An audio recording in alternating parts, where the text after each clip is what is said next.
This program might contain strong language. If you think you may be offended, switch off now.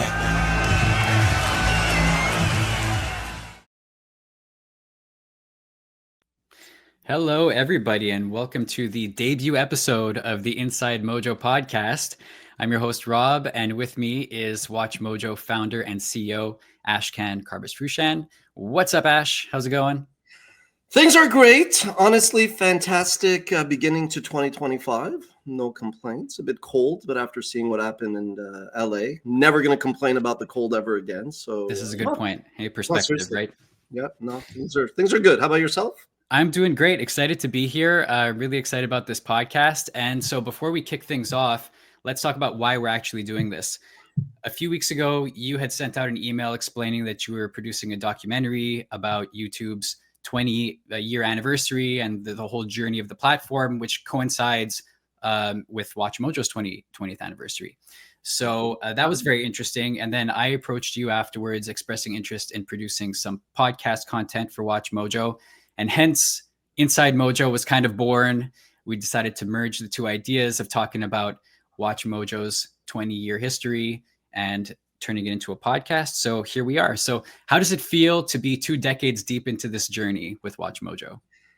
Yeah, I mean, I don't want to lie. It is pretty incredible. I remember when I was younger, I would be working at a restaurant, and I remember the manager saying that like 90% of restaurants close within like the first few months. And that stuck with me. And as an entrepreneur, yeah, I mean, we hear about successes and we think they're overnight successes, but they're all 10 years in the making. So did I really think we'd last, 20 months or 2 years? I mean, yeah, obviously you have to be confident and, kind of believe that you can build a team to get stuff done. But no, I mean, I never thought we'd be at it for a decade, let alone 2. And yeah, I mean, I was literally on the beach and one of our contributors just emailed me saying, hey, why don't we do a documentary about WatchMojo? And I was like, look, I know we might care about WatchMojo, and I like to think our fans and community care about WatchMojo. But I mean, the truth is, I think the more interesting story with YouTube and WatchMojo both registering their URLs 20 years ago, them February 15th, us, I think, mid-June. I think a better story might be kind of this documentary that talks about how YouTube went from pariah to belle of the ball. And then we have our little purview and our perspective having been there on day one. And then I kind of just, obviously, I was on the beach drinking probably a Miami Vice, which is a delicious drink, pina colada and a daiquiri, I want to say. WatchMojo probably has an early video on how. We might have an early video, and it might not be the right recipe, because I do remember sometimes looking at them and going, I don't think that's the right recipe. But it's a building block. It's like ESPN. ESPN started off with like 4th division lacrosse games out of Connecticut, and then they became something else.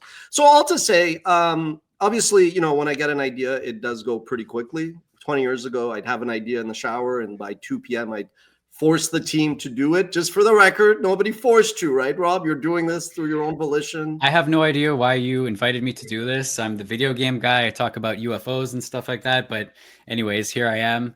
It's going to be great. And I'm kind of excited because it's going to be my 5-year anniversary with WatchMojo coming up later this year. So I've been here for roughly a quarter of the company's lifetime, and there's a lot that I've missed. So I'm looking forward to learning a lot about the earlier years.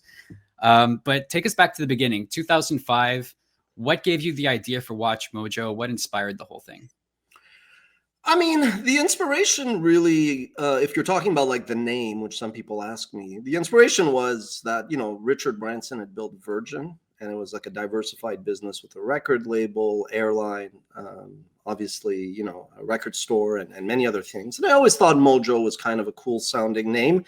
Obviously, Austin Powers popularized it, but it was just a name that I thought could work for like a consumer facing business, like media, T-shirts, energy drinks. Like, there's certain things where Mojo lends itself well. And it was not at all like in a chauvinistic way. Mojo actually connotes charisma, charm, aura, confidence, riz, as the kids would say. I guess. It was just kind of like, it was a name that I liked and a name that I thought was kind of versatile and cool. And it was in the back of my mind, forgot about it, late 90s.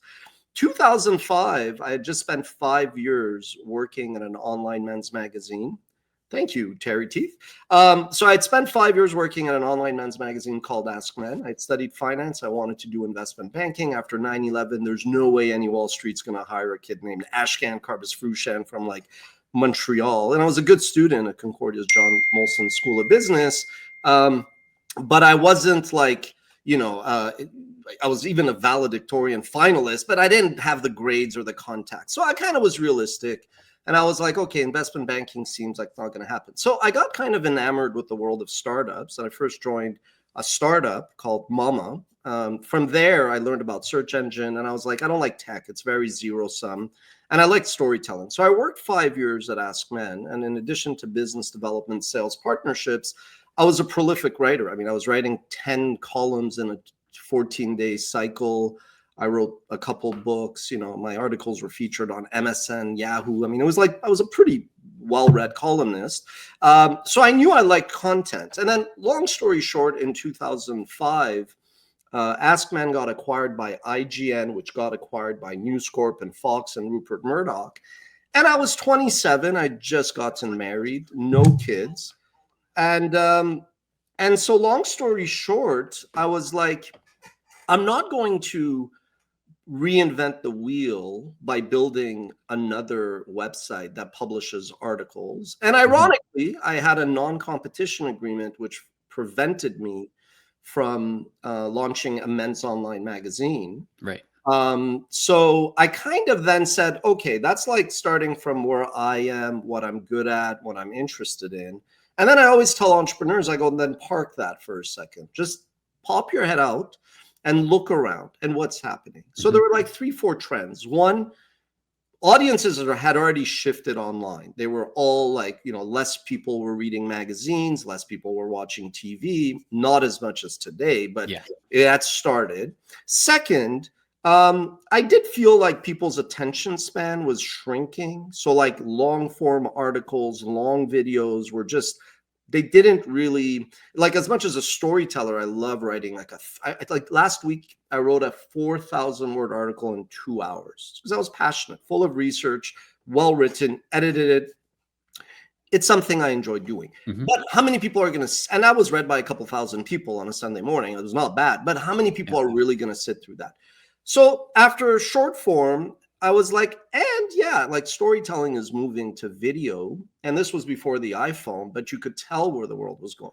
So when I put it all in like a blender, I had this vision to produce a media company that would have a video on every topic. So a video on Alexander the Great, a video on how to make a Miami Vice, a video on what to do in Berlin, which to me seemed really focused, but in the end was anything but. But that's kind of the start.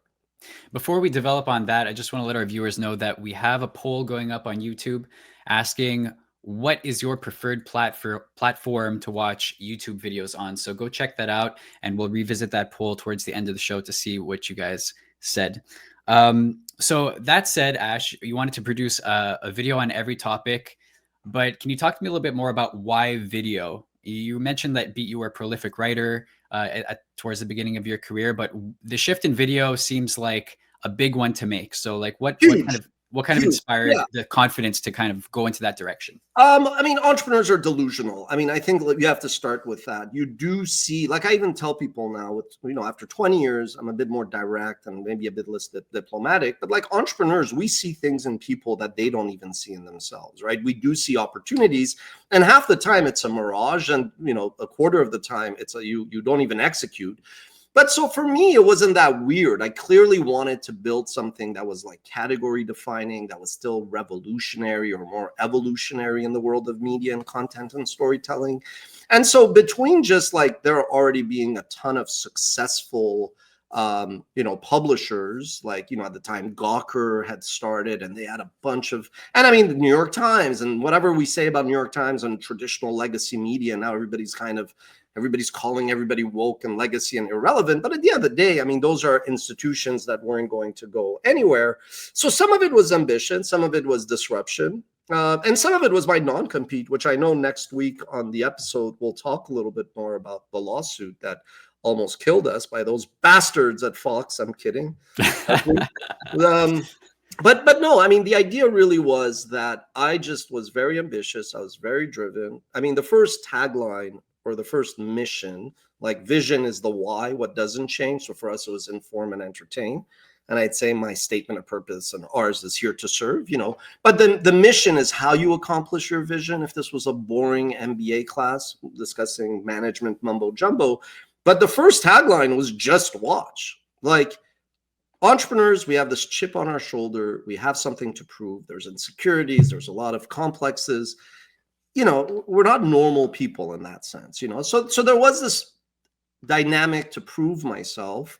And I was like, it's the wild, wild west. And as much as I was never driven, you know, I talk about sins and virtues. Mhm. I'm not driven by greed, but all entrepreneurs, all investors have to at least be long-term greedy, like create value. And then like, do you have a business? We can't survive in business without wanting to make money. I mean, No, that's it. And so I would say, as much as there was fear of starting a business, there was also greed of and pride. You know, these are feelings you have to control.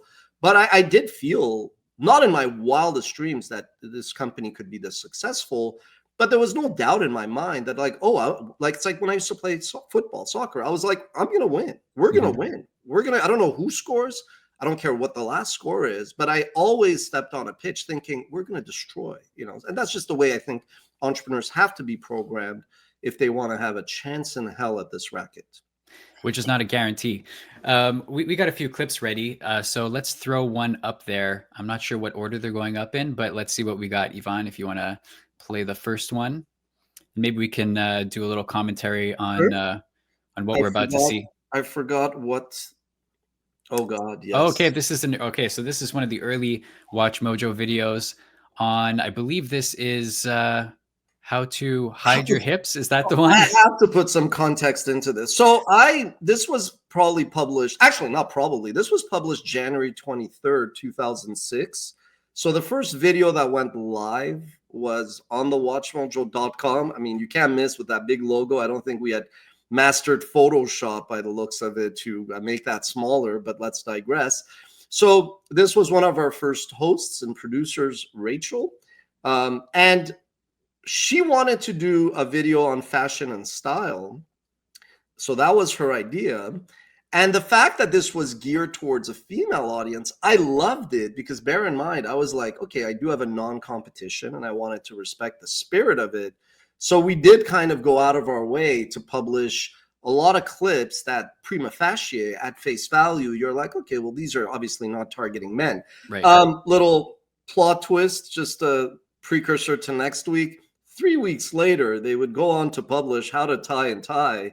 And apparently all hell broke loose at my old company, where I guess that sent them over the edge. And then they hired their lynchmen lawyers, whom we in the end defeated resoundingly. But we'll talk. Don't spoil it. We're going to get there next week. Spoil it. Yeah. Well, we exist. So clearly we didn't die, but we'll discuss the details next week.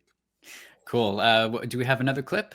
I believe we have another clip, because I wanted to show a little bit. Oh, yeah. And then the 20 years, we did register the URL and we started to film. Oh, yeah. So this was Angelica, one of our other, this was, I think, our second office on Saint Laurent Boulevard, the main. So Angelica, she was a gal with many talents and interests. And I would kind of, when I would meet people, I would kind of ask them, like one guy came, I don't know what he wanted to apply for, but I looked at his resume, Jason Campoli. I was like, you know, magic. So we ended up doing magic videos. So this was a video. Magic tricks? Magic tricks. We were doing magic tricks. We had it all. I mean, anyway, so this was like, we were actually producing a ton of cooking and, you know, recipe tips and all that. But it was also, to me, as much as I love to cook and I could have totally like developed that a bit, I was like, look, this is not where the internet is going, where like we would kind of produce these how-tos.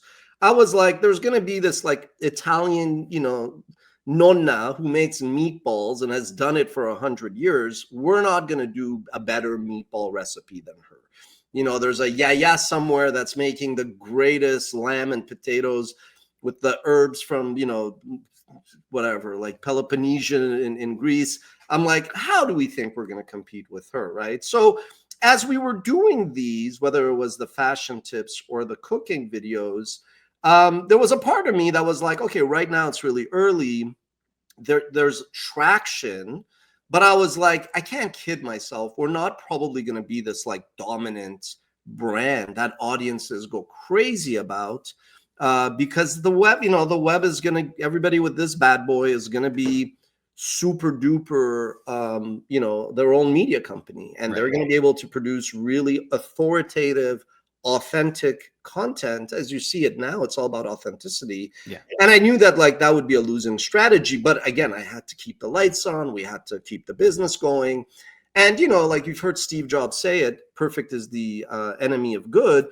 As a startup, you just have to keep the ball moving, right? Like when you started doing podcasts, you do one, it's not a masterpiece. You're not painting the Mona Lisa, but if anything, you want to build the Louvre, where you're going to have a collection of kind of media assets that might actually be valuable, so to speak. Right. And WatchMojo grew into a creator or company known for their top 10 content, the kings of top 10s on YouTube. But it's fun to see how it didn't actually start that way. And there's a few more clips that we have, one of which is a profile on the Pussycat Dolls, just to show you the variety of content that we produced early on, interviews with artists and musicians. So a very, very widespread. And what was how did you make decisions on what to do early on? Like, I'm curious about the thought process behind what decisions to make, because a video on every topic, that's a very wide net to choose from. So like, how did you take your shots at the beginning? Well, speaking of shots, we took a lot of shots. We had a dartboard. There was a jar of ideas. I'm kidding. So realistically, we did want variety, and there was this like dozen or so categories like automotive, business, comedy, fashion, fitness, health, lifestyle, music, etc., etc. So we did have these buckets, but we always had this like acid test, which were like, is this a video or is this an article? And there were certain stories or certain things that we were like, yeah, this makes zero sense if it's a video. But what's interesting, and I didn't actually pick these examples, but I'm glad you did. Like this, at least, like the Pussycat Dolls, the use of B-roll, covering, fandom, covering people, places, and things, which became one of our mission statements, like in 2008 and 9. Once you do enough recipes and you show how to hide your hips and how to tie a tie and how to saute onions, I mean, you do get to a point where you're like, okay, how deep do we want to go in this vertical, right? Okay, we change your car's oil, we change the flat tire, but I mean, short of converting it into a, weapon of terror, like you really have to kind of push the envelope at some point. And with my name and background, I did not want to go there. I'm just kidding.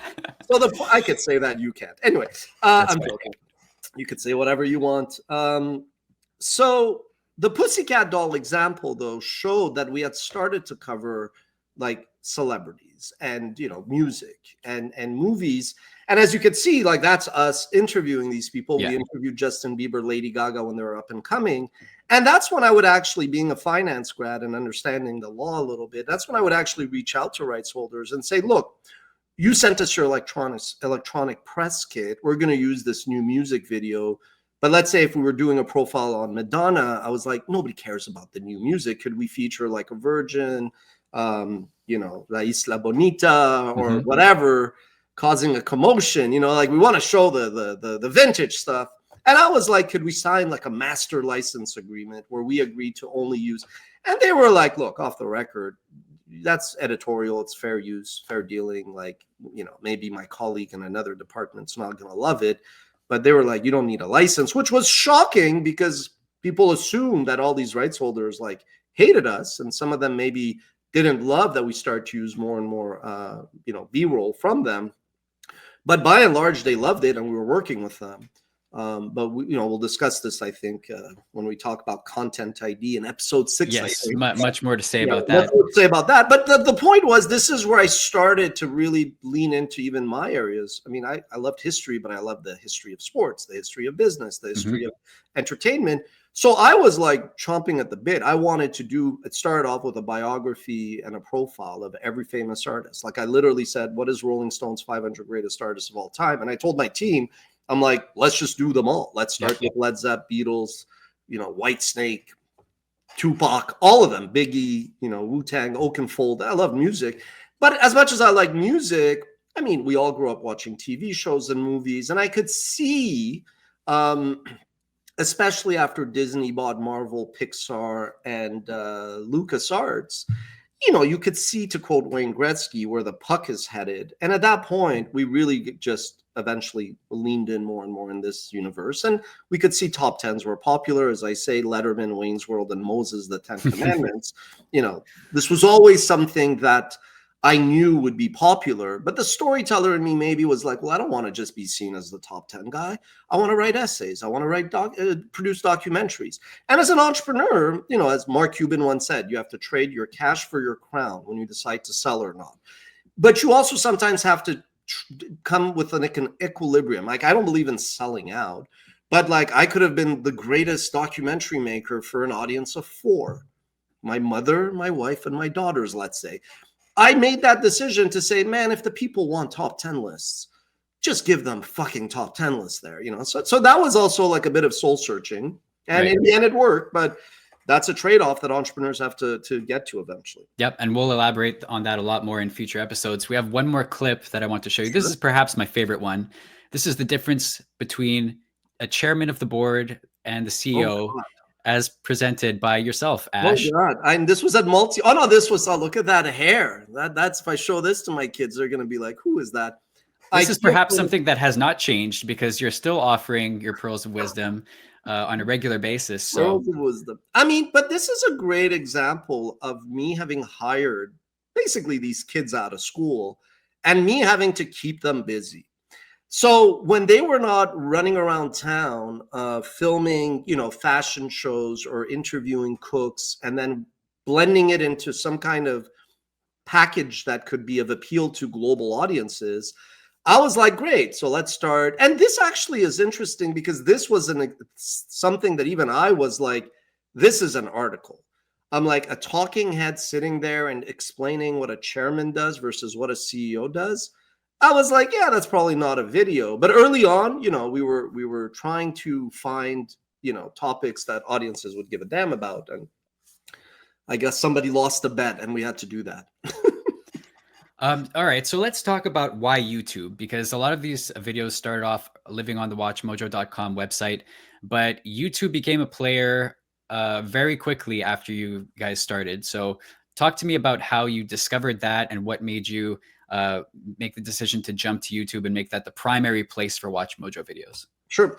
So YouTube, when it started, was actually not the first video platform. You actually had, there's a graph that we could maybe add to this that shows the different, different platforms. You had like Real Player. Even the portals at first tried to be in this space. And then before YouTube, you really had these pure players called like Gooba, Rever. You also had Daily Motion, MetaCafe, and YouTube, right? So they were all basically trying to become the next generation portals, the way Yahoo, AOL, MSN had disrupted, we'll say, cable television.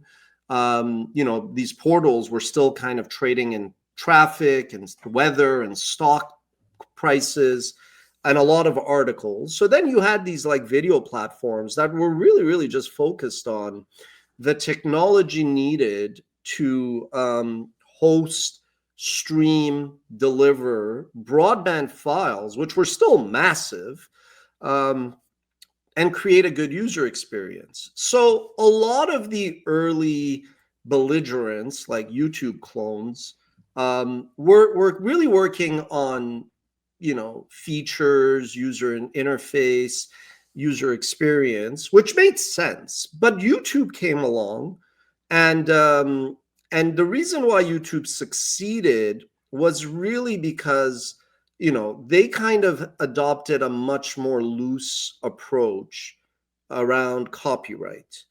So whereas, like, let's say Daily Motion, which despite its name was actually started out of France, France does not really have fair use or fair dealing, even if it involves polemique, which is like debate, you can use fair use-ish arguments. There's no fair use, right?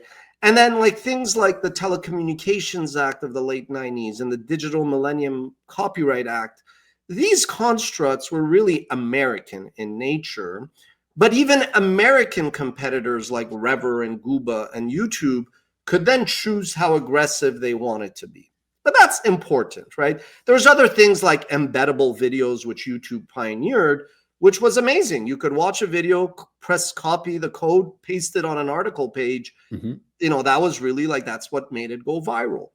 But YouTube's success, as somebody that was like looking at these platforms, like I was a content producer looking for a marketplace, so to speak.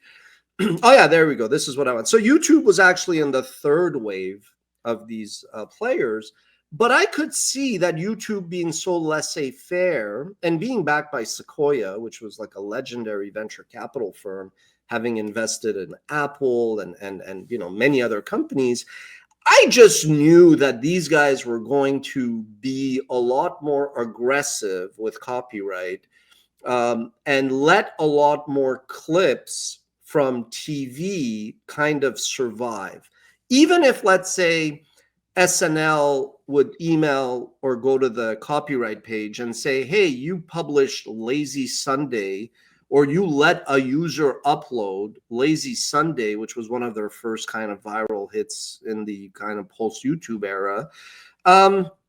Even if YouTube would take it down, because that's how the DMCA worked, somebody else could come and upload the same video. And by the way, it was a lot of like NBC marketing staff that would upload. And this was discovered during Discovery when Viacom sued YouTube for $1 billion, and they, in the end, nobody won, but technically YouTube won. So I just knew that YouTube would get a lot of users who would go there. And as much as YouTube really like made a big deal about the vloggers and the creators that I think are the soul of the platform, whether you're talking about the PewDiePies and the Mr. Beast, I mean, early on, a lot of their traffic spikes came when users would upload things like this. And then, so what I told my team is I said, YouTube is going to just lap Dailymotion, MySpace, et cetera, et cetera. And I was like, after somebody watches this Lazy Sunday video, understanding how metadata works and search engines work, and YouTube was the second biggest search engine at the time after Google, I was like, we should basically create what we now call shoulder programming, which would be related. So we could start with the history of Saturday Night Live, started by Canadian Lorne Michaels. SNL is yada, yada, yada. And then after that, when you do the profile to kind of establish your credibility, then you could do, a versus Mad TV versus SNL, or, hey, let's do the top 10 greatest actors on SNL.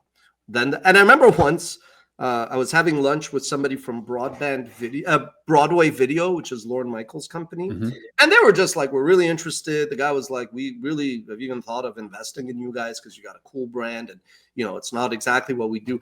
And then I was like, oh, so you guys are totally cool with our fair use? He was like, as we're having food, like just underneath Rockefeller Center, he just deadpans. He's like, no, we're going to sue you. But we're also, and I was like, he's like, I was kidding. I was like, Jesus fucking Christ there.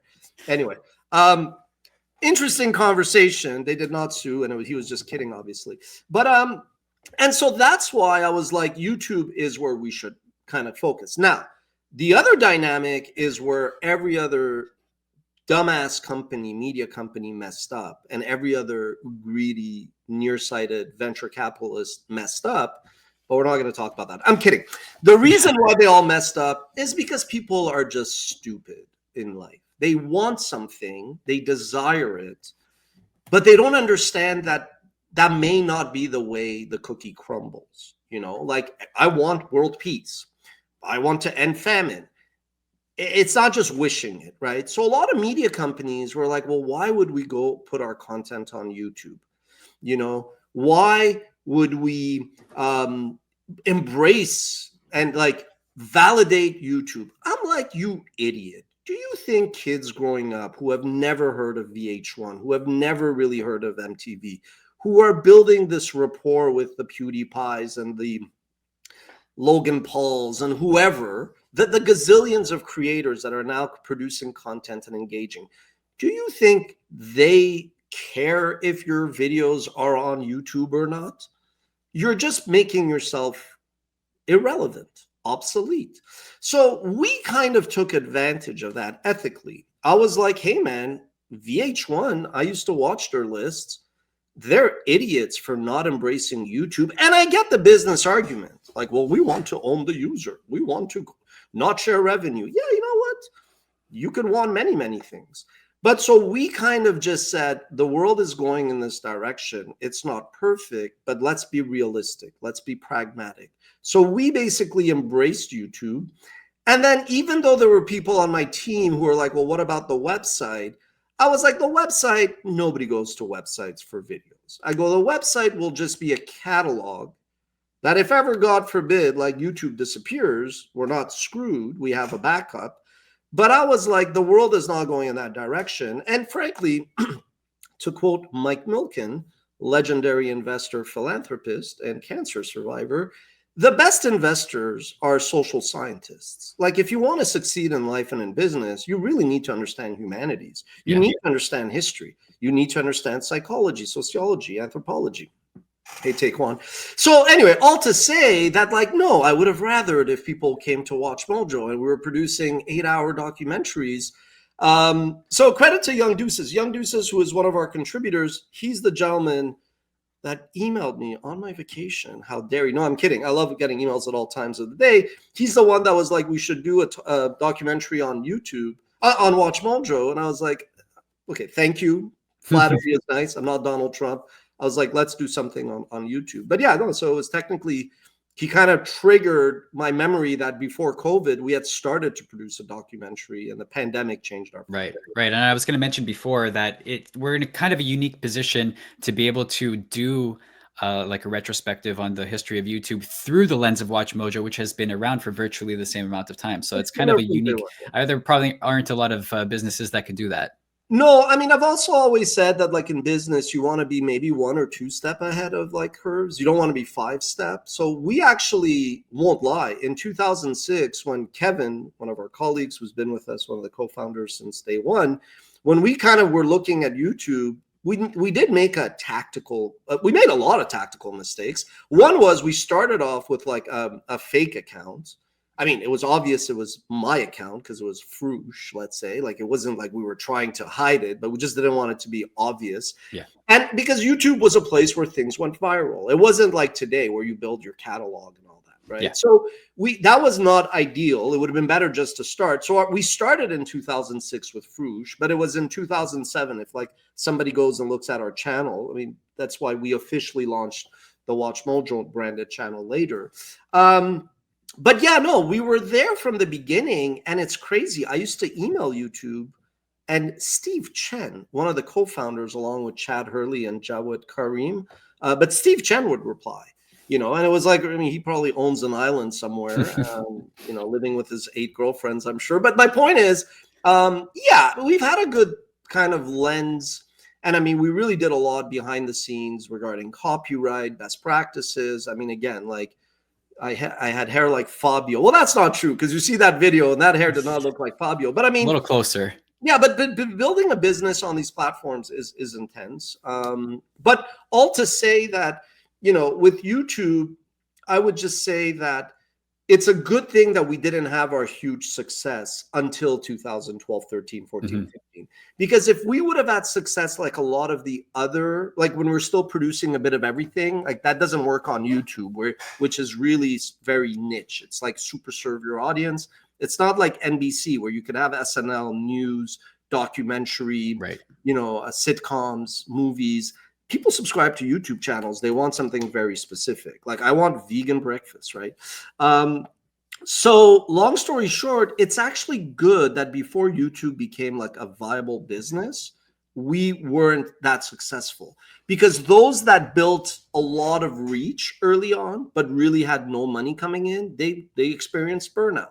Yeah. Like, I experienced burnout many times, but at least there was a company and I could still keep the company going forward until it became a viable business platform. So we got the poll results in, cool. But before that, there's an interesting question that I wanted to relay from a viewer, which is, how many top 10s is enough? Well, the question is none, like infinite. You could have all the top tens in the world because you do technically create always like a derivative idea from something that's good, but also the nature of it being covering pop culture, you can have new IP, intellectual property. There's new shows. Like I joke, if I was left to my own devices, everything would be Seinfeld and 80s hard rock and, travel. Like those are my interests. You bring on others, people who care about new shows. So I think that's the beauty of top tens. I mean, when Moses did the 10 Commandments, I'm sure the guy, in the desert was like, all right, that's it. That's the only top 10, like it's the beauty of it. It's the genius of it. The definitive top 10. Sorry? It's the definitive top 10. Yeah, I mean, a top 10 on top 10s, a coffee book table about coffee book tables.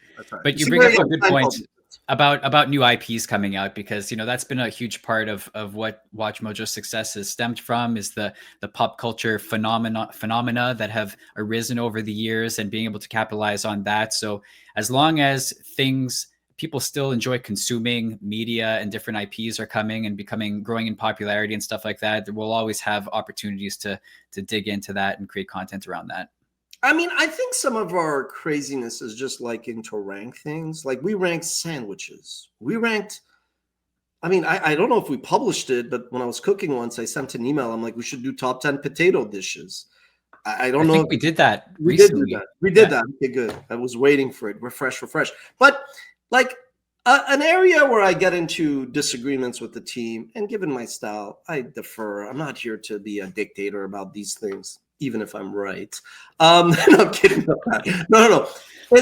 I think the team overthinks the fandom, pop culture, movies, entertainment angle. Yes, that is the lightning in a bottle that we caught because we were ahead of the peak TV era. We were there.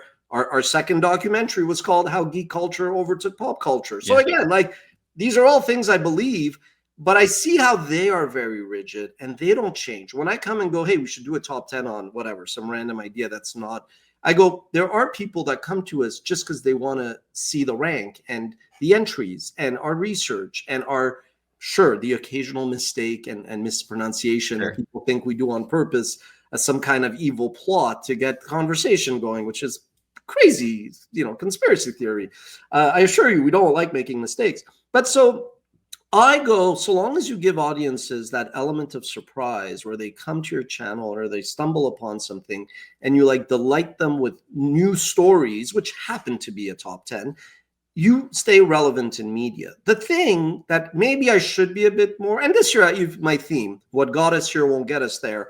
I have no problem telling people, yeah, you're wrong, or that makes no sense. I realize like being so, yay, you pooped today by yourself and you flushed, like that Ash had to die, so I am going to be a bit more forceful for us to push the envelope and do things. And some of you are going to be like, I don't like to do this. Yeah, great. It's good. You should not like everything about your work. Like I think when people are too comfortable and complacent, yeah, that's how you become MTV, not to shit on MTV, but a bit irrelevant because you have to change, you have to adapt. And entrepreneurs, we're fine with that. The only constant is change. But I realize you surround yourself with really smart people that you need and you can't succeed without, but they don't like change. And the paradox of life that, they're just set in their way. And well, anybody from the team watching, take note. That's what's coming up this year. Brace yourselves, fasten your seatbelts. Over the holidays, I actually tweeted something about the whole, like, what got you here won't get you there. And I said, some of my team are not going to like this. And I guess he's my cousin-in-law, but we're like buddies now. He's like, he called me. He's like, hey, Iranian Rambo, why don't you calm down? He's like, you're on vacation. You're scaring your team with these messages. I was like, no, I don't think I am. But anyway. Yeah, well, we got a pretty resilient team. I'm sure they'll be fine. Yeah. I want to touch on our poll results. So 106 votes in. Where do you watch the most YouTube content? 50% said mobile, 20% said laptop and desktop, 15% on tablet, and 13% on television. Does that surprise you at all, Ash? Not really. I mean, the stark reality is a decade ago, I'd get a lot of emails on LinkedIn or in my inbox by people offering to build mobile apps and this and that. And they're like, what's your strategy? You're big on YouTube, ergo desktop and laptop, but what's your strategy for mobile? And I was like, I'm quite confident that YouTube is going to be the main gateway to consume videos through your handheld device. I was like, I have zero doubt, for reasons not just like me being like on acid tripping. Like, I've never done acid, but like it made sense that YouTube would be the leader, and they did. And so I'm not surprised that this is the result. But what's really fascinating now is that the fastest growing platform for YouTube is connected TV, CTV, or as they used to call it, smart TVs. And so, yeah, so, this is why I think we've had success, because our videos are of a given length and of a given style that they do work both in short and long. So, I mean, I don't want to say I'm surprised, but I'm also in this racket for 20 years, and this just supports everything else. I would say that television seems a bit low, but Yeah, I think especially sorry, go. considering in my house, television is the primary place where we watch YouTube, and it's because of my kids. Yeah. Like Peppa Pig is running 4 hours a day on my TV. So Peppa Pig is what we strive for to become one day. I'm kidding. So with that, I think let's throw up the roadmap of what we have planned for future episodes, because you won't want to miss episode 2. That's where we are going to dive into the lawsuit that almost sank WatchMojo before it really got started. So yeah, the lawsuit that nearly killed but ultimately helped WatchMojo, that's going to be in episode 2. So you don't want to miss that. That'll be next week. And as you can see, there's a lot more to talk about. Yeah, Ash, what do you want to preview what is to come a little bit? No, I mean, yeah, but the idea was that, like I said, these are not just going to be like WatchMojo-esque. I think today we just wanted to set the stage. Like even next week, this isn't a settling of accounts where I'm just going to trash a bunch of people who were frivolous bastards. You can do that too. We'll do a little bit. But it's more also just for entrepreneurs to figure out, okay, if they're leaving someplace and they want to start something new, how to navigate. Nobody likes to be sued. Just we'll touch on a little bit of everything, personal, professional. And again, it's YouTube, digital video, but I do recognize that, having done this for 20 years, we have an interesting perch. Yeah, so, yeah. Definitely. Looking forward to that. So yeah, with that said, thank you to everybody who watched live today. Really enjoyed this. Thank you, Ash. And looking forward to digging into this further next week with another episode of Inside Mojo. Thank you. Cheers. All right. Thanks, everybody.